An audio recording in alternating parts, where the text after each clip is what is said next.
we're going to work with the ABI now, which is done after the RM3 test has been completed. First thing we're going to do is make sure that we set the ABI up correctly.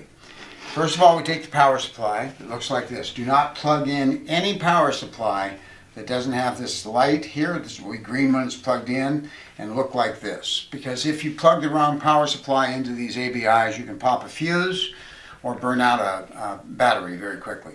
You can also start this unit if you want to and run a test by itself. And you'll see it starts up, runs on batteries. We always recommend that when you're using this, you always charge it and have it plugged in. When you hit the enter button, that calibrates it like so. And you'll see it show up on the screen just like that. It's ready to go. Okay, we're going to shut it back off. I'm now going to plug in the power supply, first of all, to the ABI. It plugs in right here, like so. Okay, and then I'm going to plug it underneath the table into the power supply. All right, we have the patient laying down here, and generally we'll have the sleeve rolled up, but we're not going to do that right now. We're just going to run one test without it. You'll notice that when it's plugged in and it needs charging, there's a red light. As soon as this red light goes out, this unit is fully charged. But if you hit the button to turn it on, it's going to go greenish yellow, showing it's plugged in and it's running. And you'll get that same calibration which you hit enter for, like so. Okay? So we turn it back off, the red light comes on because it's charging. The next thing that we're going to do is we're going to plug this white wire, which also has a printer port in it, and it will work the same as the other wire. So if you reverse them by accident with the one with the RM3A or the ABI, it'll still work fine. And now we're going to take that printer portion and we're going to plug it in right here, just like we did before, just like that, one to the ABI.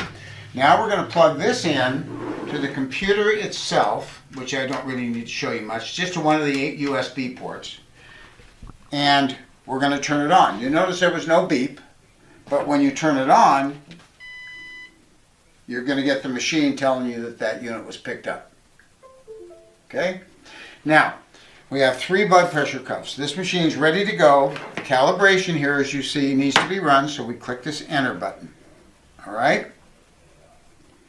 And then we unwrap each of these individual blood pressure cuffs. The yellow, right here, as you can see, has some information on it. Okay, let me get to it here. Right here, and it says, size medium, left ankle. So this is going to go on this ankle here. And it always points in the direction of up. What we're going to do here is we're going to put this 3/4 of an inch above the ankle, like so. We're going to put this down here. We have to get this pants up further if we can. They're a little tight. We'll pull them up. And we're going to go just like this. We're going to plug in this thing into it, like so. Get it above the ankle. We're going to come around like this. And you make it very nice and snug. I mean tight, not loose. Like you would a blood pressure is not so much. But you want to make it as even as you can. This will work for now. And you put it on like so. This will always be plugged in to the unit. You should never take them out because too many times in and out can affect it. But it's going to plug into the yellow, obviously, right in here. Always check to make sure there's no dirt on it when you plug it in. And now we gently push it in. And it's firm to go in. That one. Now we're going to next do the green, which is the right ankle. Unwrap it. Try to keep it folded up like this when you're not using them with the cord inside. You don't run the risk of damaging the cord. It goes on very similarly to the other one, and it shows you this like so, with the arrow going up. So you're going to put this on the right-hand side, like so. You're going to wrap it 3/4 of an inch above. Make it as tight as you can. Squeeze it hard because you want that restriction. And just wrap it around like that. And now that one's ready to go. This one's a little cleaner than this one, as you can see, but that's how you want it done. All right? The next thing we're going to do is the arm. Now, in this particular case, because we're demonstrating, we're going to do the left arm. Normally, you do the right arm. Unwrap the arm cuff as well. Okay, make sure the cord's out. Make sure that it's ready to go. And now, again, the arrow goes the opposite way. we're going to do here is we're going to make sure it goes down the V of the arm, right under here, where that V is in the arm, is where this cord's going to come down, and above the arm bend, like so. All right, so now we're going to take this, we're going to crank it in there nice and tight, we're going to squeeze it real hard, and then we're going to lock it into place, like so. Patient's going to relax, and now they're ready to run this test.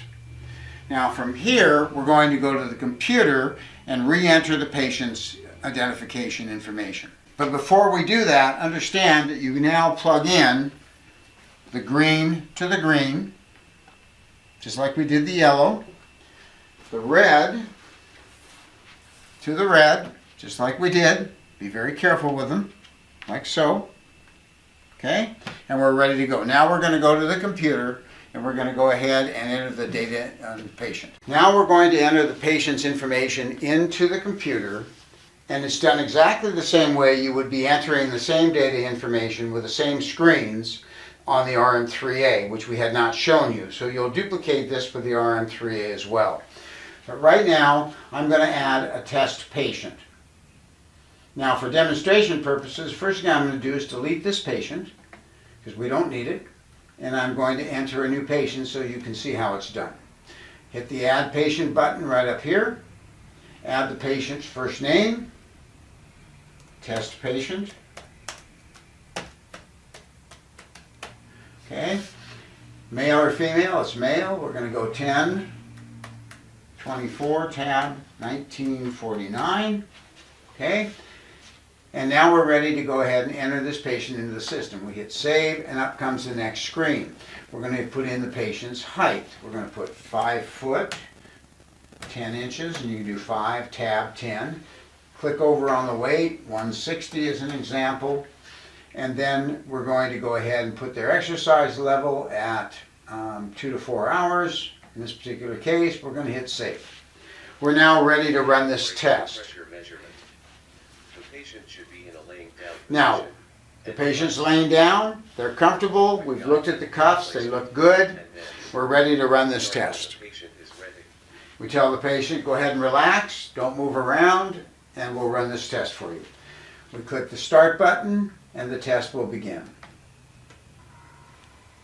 And as you can see, the numbers are indicating the levels on each of the different areas. That's very important, because if they get way out of whack, the system's going to stop and say there's not enough pressure on the ankle. Now every one of the cuffs should be getting tight now on this patient, and tighter, more so than a normal blood pressure. And the reason that happens is we want that, what we call reactive hyperemia, where that patient is having that blood pressure, that artery squeezed tightly, more tightly than normal, and releasing it to see what happens. That enables us to do the 93923 code and bill it twice by doing the 2 ankles and the left arm, and then the 2 ankles a second time with the right arm, and be able to bill those codes both at the same time. Traditionally in the past, the 93922 was considered the go-to code, and actually this code pays substantially higher and is much better in identifying the patient. Now the system is calibrating, as you can see here. If you look at the machine right here, you'll notice numbers are coming up in here, and it's going through and running a calibration of this patient's overall exam, and then the report is then going to come up on the screen over here when it's all done. Okay, there's your report. This is identifying the condition of this patient. As you can see here, this patient's on the left leg is normal, the right leg is normal, and if they look at the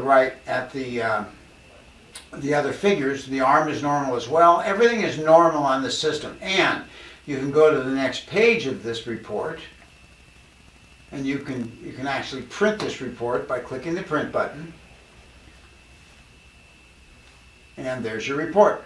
Breaks it down very nicely and explains on the pages. And there's 2 of them. Here's the second page right here. Okay?